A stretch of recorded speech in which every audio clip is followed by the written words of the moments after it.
So I've seen clips on this. I want to read the whole article for you. Ted Cruz has had quite a week.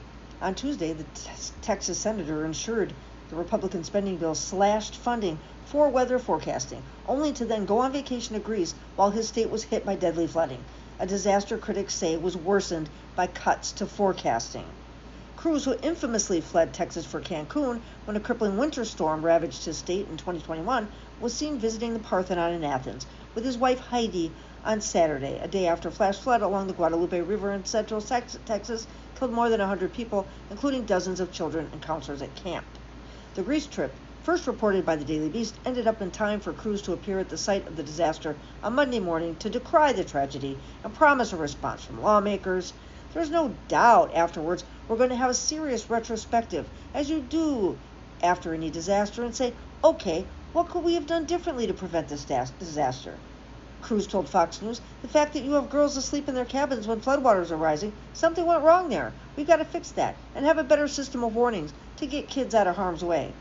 Well, the National Weather Service, NWS, has faced scrutiny in the wake of the disaster after underestimating the amount of rainfall that was dumped upon central Texas, triggering floods that caused deaths and around $20 billion in estimated economic damages. Well, thank God for FEMA, right? Late-night alerts about the dangerous floods were issued by the service, but the timeliness of the response and the coordination with local emergency services will be reviewed by officials.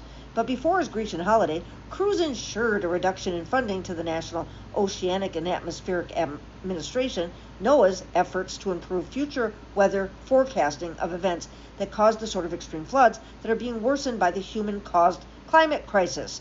Cruz inserted language into the Republicans' big, beautiful pile of steaming dog shit conciliation bill prior to its signing by Donald Trump on Friday that eliminates $150 million fund to accelerate advances and improvements in research, observation systems, modeling, forecasting, assessments, and dissemination of information to the public around weather forecasting.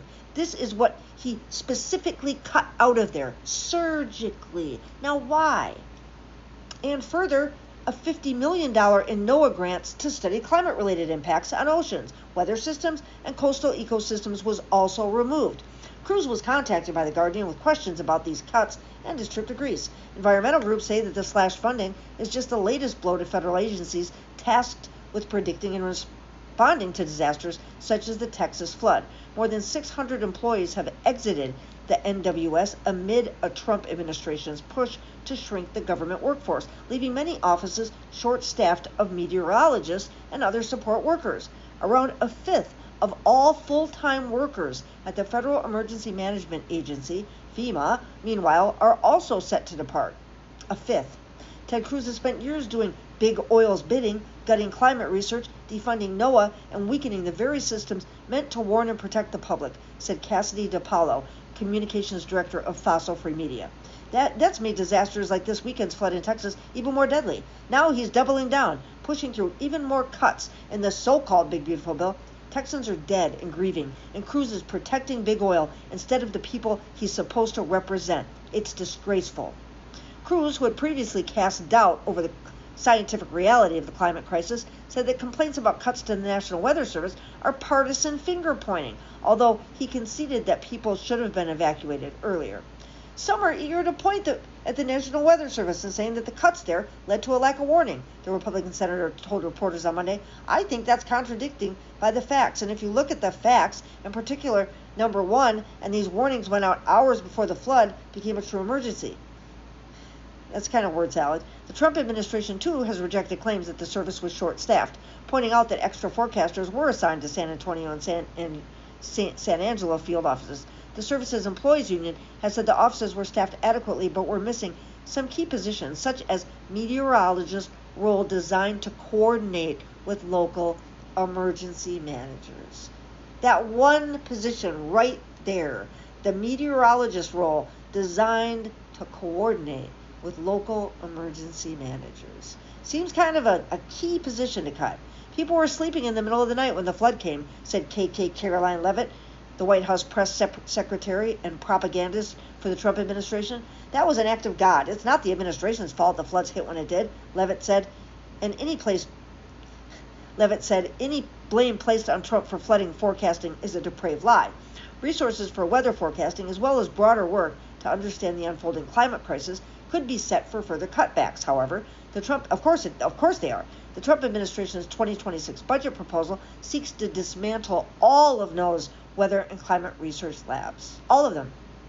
Along with its entire research division. All of it. All of it. All of it. All of it. This would halt research and development of new weather forecasting technologies and methods. This planned budget, which would need to be passed by the Republican-held Congress to become law, comes as the threats from extreme weather events continue to mount due to rising global temperatures. We've added a lot of carbon into the atmosphere, and that extra carbon traps the energy in the climate system, said Andrew Dessler, climate scientist at Texas A&M University. Because of this extra energy, every weather event we see now carries some influence from climate change. The only question is how big the influence is. Yeah. Measuring the exact size takes careful attribution studies, sorry about that, but basic physics already tells us the direction. Dressler added, climate change has very likely made this event stronger. Yeah, I mean, duh. Now, big oil has known about climate change since the 70s. I mean, it's just like, the tobacco companies. They used to buy the research. They bought the studies and buried them that showed that smoking was harmful to your health. They were trying to say smoking was good for you for the longest time. It seems so dumb now, right? This is the same thing that's happening with climate change. I mean, it's obviously real. It doesn't just mean that global temperatures are getting warmer. As they get warmer, weather events become more extreme. That means in the winter and in the summer. It doesn't matter. Just because it gets warmer doesn't mean it's just going to be warmer during the winter. It means that those weather events during the winter are going to be more severe. I mean, I think that this is... Trump would gut and privatize the U.S. Climate and Weather Agency experts' fear. Now that's my next story. Thank you for watching my videos.